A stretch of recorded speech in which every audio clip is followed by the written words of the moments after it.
ustedes conocen de que el pulmón regula la circulación pulmonar de manera especial. O sea, ¿con qué finalidad? Con la finalidad de garantizar un adecuado, una adecuada perfusión para alveolos bien ventilados. O sea, si yo iría a un alveolo bien ventilado con una perfusión adecuada. Pero si yo encuentro un alveolo mal ventilado por X motivo, entonces el pulmón lo que hace es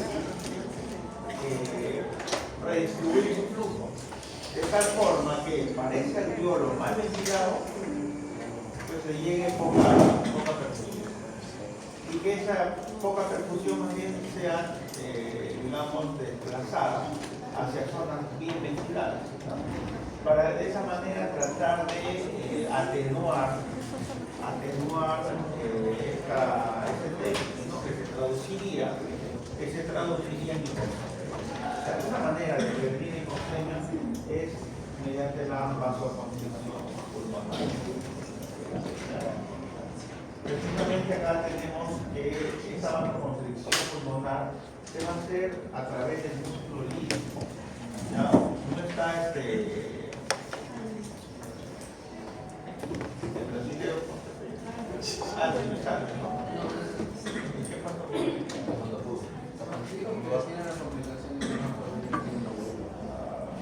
¿La comunicación grupal o personal? No se acuerda, sí, porque creo que está en capilla. En todo caso, cualquier cosa de ok, entonces miren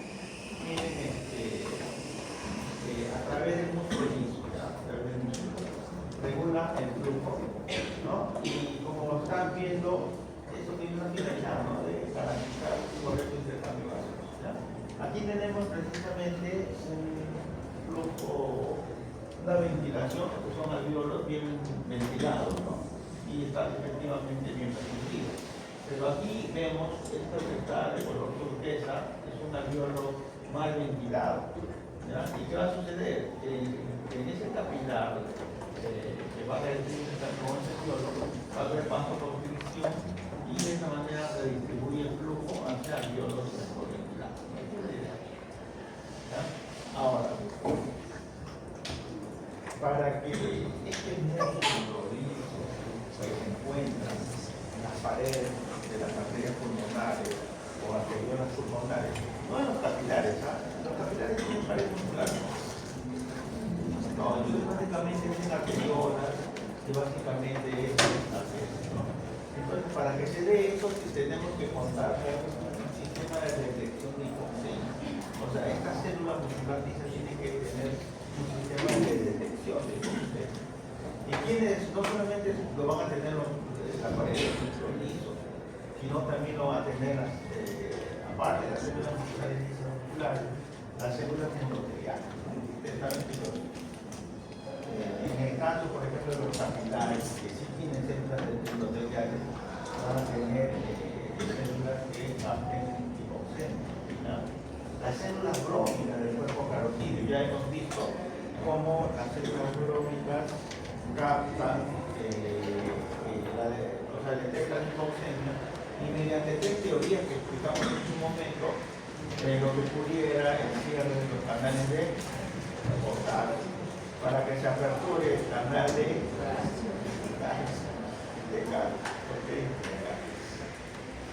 Yo digo como un repaso.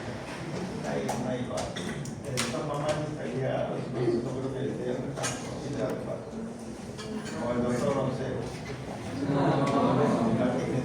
Yo más con el ácido para explicar.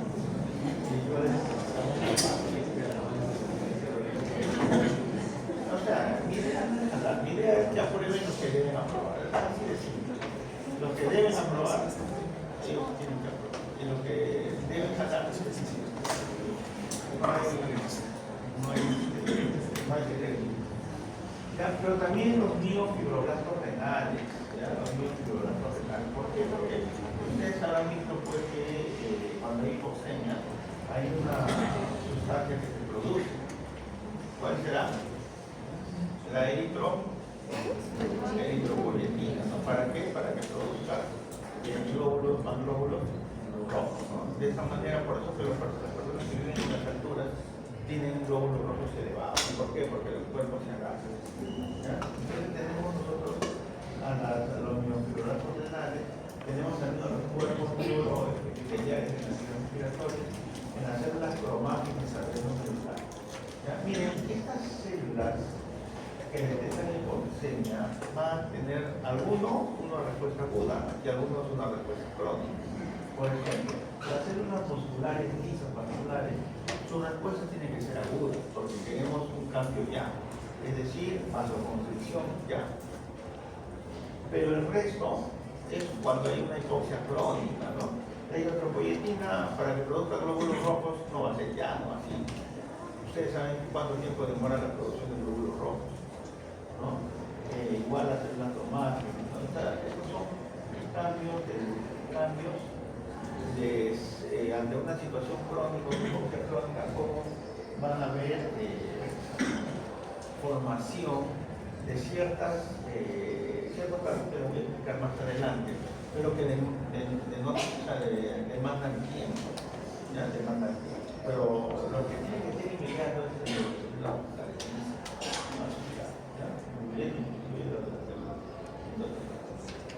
esto de aquí es complejo, así que prefiero que lo atiendan muy bien lo que les voy a decir. Miren, acá tenemos un escenario, dos escenarios diferentes. ¿Ya? En el primer escenario va a ser en condiciones de normales, es decir, en condiciones normales. ¿Ya? Condiciones normales. ¿Qué sucede en condiciones normales? Que no va a haber hipoxia, es decir, la concentración de oxígeno va a estar normal, ¿no? Y en estas circunstancias donde el oxígeno es normal, lo que vamos a tener es que en este caso este factor inducible de hipoxia, ¿no? A través del factor, a través de la enzima prolina-hidroxilasa que tiene prolina en su estructura, ¿no? Va a hidroxilar a este factor inducible de hipoxia, lo va a hidroxilar. Y cuando esta ya está hidroxilada, acá tenemos un H, por ejemplo, hidroxilado, ¿ven? Que ya ha hidroxilado a esta proteína. Entonces va a ser reconocida por otra proteína. ¿Y cómo se llama esta otra proteína? Es la proteína PHL, ¿no? Más conocida como hiperquita. Esta proteína, este complejo de proteínas, reconocen a este factor inducible de hipoxia alfa hidroxilado, y que va pasando va a ubiquitinizarlo. ¿Para qué? Para que ya ubiquitinizado esta HBF beta, digo, cuando está hablando todo esto, esta HBF beta no le haga nada, ¿ya? No le haga nada. Como en este caso, cuando no está ubiquitinizado, sí, este HIF beta se une con el HIF alfa, pero como está ubiquitinizado, no se va a unir. Y cuando no está unido al HIF beta, este HIF alfa ubiquitinizado e hidroxilado se mete al núcleo. ¿Ya? Y al meterse al núcleo, ¿ya? ¿No? Al meterse aquí al núcleo, lo que va a generar es que se actúa a nivel del núcleo, ya activando genes. ¿Y para qué? Para que nuestro cuerpo se adecue a situaciones crónicas. Es decir, para formar de cosas, catecolamina, factor de crecimiento del tejido vascular, ¿no? Eritropoyetina, ¿no? Y algunas veces vasodilatador. Esto no ocurre obviamente a nivel de en este caso de la arteria pulmonar. Entonces,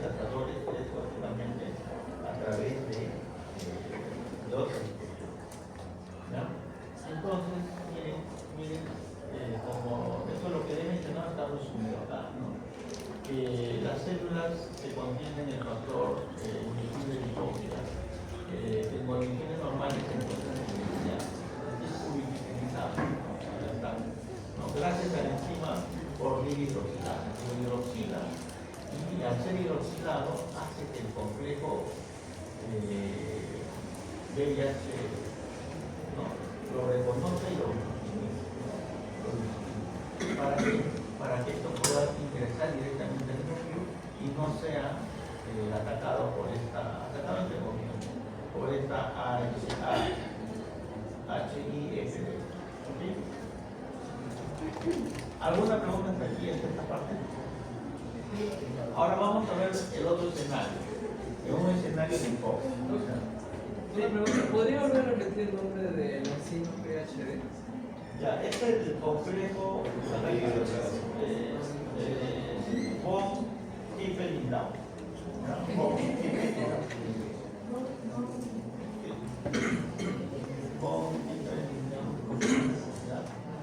Ese es el complejo.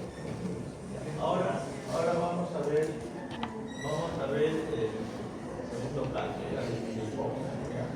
Entonces, ¿qué va a pasar en hipoxia, por ejemplo? Va a pasar lo siguiente, o sea, está desprovisto de oxígeno, entonces, claro, no. Entonces, ¿qué va a pasar?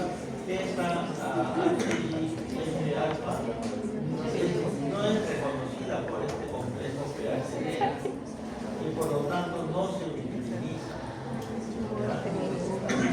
Perdón, esta por hidroxilasa no es nada hasta no lo hidroxila. Y al no hidroxilarlo, no se utiliza porque este complejo PHD no lo reconoce. Y al no estar utilizado, ahí se une con el HIF. Cuando está unido, perdón, quiero hacer un mea culpa. Es cuando está unida, es cuando entra al núcleo. ¿Ya? Cuando está unida entra al núcleo y activa genes paranormales. Pero cuando no está unido, no entra al núcleo y se destruye a través de los proteosomas. ¿Okay? ¿Ya? Se destruye a través de los proteosomas. ¿Repito esto, chicos? Sí, por Ya. Okay. Nuevamente en el escenario de normón, o sea, oxígeno normal. Cuando está en oxígeno normal, la prohidroxilasa hidroxila al HIF y al esta ser hidroxilada es reconocida por este complejo de proteínas constitucionado que lo utiliza y esto permite que no se una al HIF. Este HIF alfa ubiquitinizado ¿no? es destruida por los proteosomas. No pasó nada. Pero en condiciones de hipoxia no sucede eso. Es decir, esta HIF alfa no es hidroxilada por los hidroxilados y al no estar hidroxilada no es reconocida por el complejo de proteínas o hidroxilado.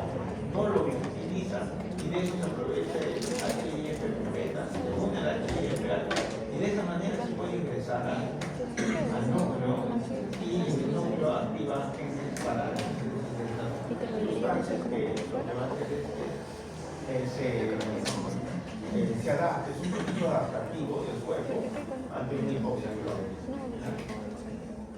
Ahora, hay un síndrome que es el síndrome de Lindau-Hippel. Este síndrome se comporta como si estuviéramos en una hipoxia crónica. ¿Por qué? Porque va a carecer, no va a tener este complejo, carece de este complejo de proteína. ¿Y qué va a ocasionar? De que no se utilice. Así estemos en condiciones de normón. Es decir, este síndrome se comporta como si estuviéramos en hipoxia a pesar de tener concentraciones de oxígeno adecuadas. ¿Por qué? Porque carece precisamente de este complejo de proteína von Hippel-Lindau. Por lo tanto, esta HIF beta se une a la HIF alfa y esta ingresa al núcleo generando todo.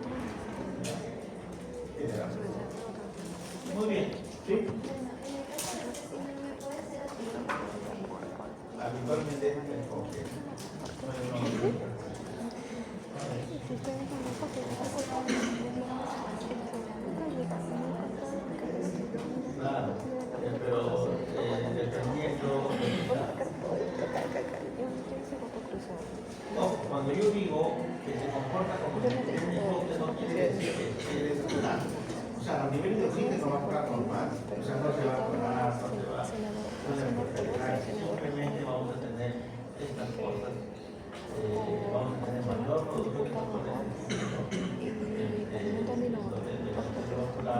vamos a tener probablemente con Y ese aumento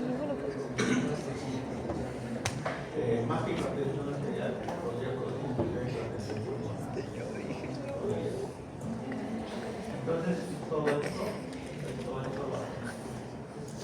Mire, entonces la respuesta de cómo el cuerpo es capaz de adaptarse, produciendo catecolaminas para que probablemente de la catecolamina son emiten unas aminas tipo simpático, ¿no?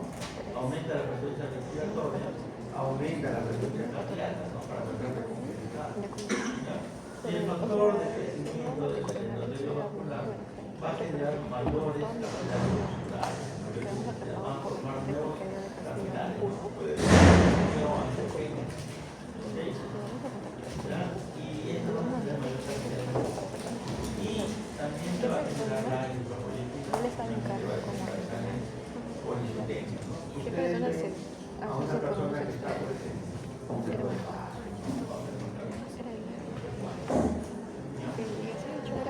Ahora, esto hemos visto ante un hipoxaturón.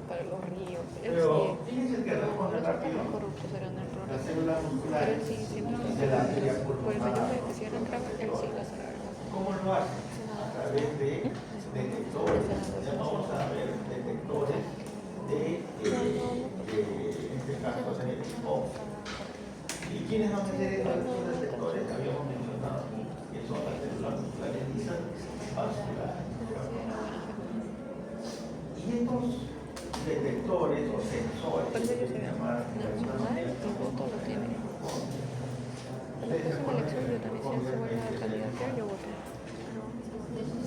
el ciclo de Krebs, ¿no? Y también la de la membrana, el transporte de la cadena de resultados. Entonces, normalmente, en situaciones normales, se debe producir en condiciones idóneas, especies reactivas, pero en condiciones de hipoxia, estas especies reactivas no abundan. ¿Y qué es lo que van a hacer? Van a cerrar la cadena de potasio, igual como en la célula blanca. Y el cierre de estos canales de potasio van a hacer que se abran por la corriente en la membrana, inclusive en el reticulo cómo es que se da este proceso de contracción. No tiene nada que ver con la otra. Pero también va a utilizar otro, ¿no? A través de del fosfato, va a formar ya y fosfatidina. Por eso dije que Y va a abrir canales de calcio. Estos canales de calcio finalmente lo que van a hacer es activar a la aminosina, ¿no? A través de la enzima que ustedes ya conocen, este proceso de contaminación. Entonces va a aumentar los niveles de calcio en la célula y el músculo liso tiene también un complejo que es de la calmodulina, ¿no? Que interviene en el proceso de muscular. Entonces va a generar aumento de calcio intracelular. Este aumento de calcio intracelular va a generar la vasoconstricción pulmonar. Es como si se contrajera el músculo liso de la vía digestiva. El mismo modo, también el mismo mecanismo se da para el músculo del vasocílico.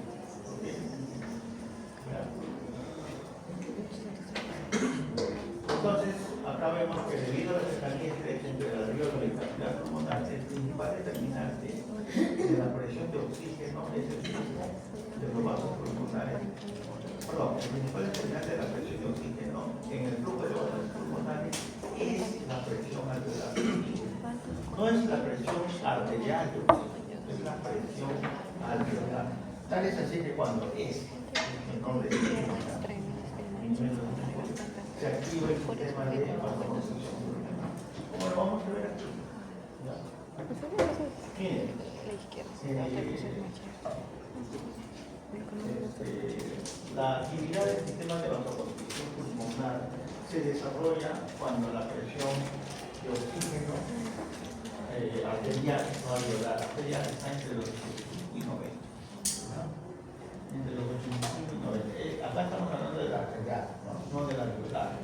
¿No? Entonces, cuando en el caso de la alveolar, cuando hay menos oxígeno, ¿no? Y cuando es en el caso de la arterial, es entre 85 y 90, donde empieza a desarrollarse, ¿no? Acá, por ejemplo, acá, ¿no? Tenemos acá una turbita casi normal, pero cuando llega entre 85 a 90, empieza también como a desarrollar la actividad del sistema de vasoconstricción pulmonar. Esto que está acá, porque acá es la tensión arterial del oxígeno, no es la presión alveolar. Entonces, cuando está entre 85 y 90 empieza. Pero miren, tiene una ascendencia casi lineal, ¿ya? Cuando llega, y miren cómo llega hasta su tope máximo cuando la presión de oxígeno está íntima. O sea, empieza a subir de manera de 85 a 90 a medida que va bajando, cómo empieza a subir la actividad del sistema de vasoconstricción pulmonar y todo. Pero va a tener un límite, como en esta vida, tiene un par. ¿Y cuál es este par? Cuando llega aquel valor, a ver, abajo.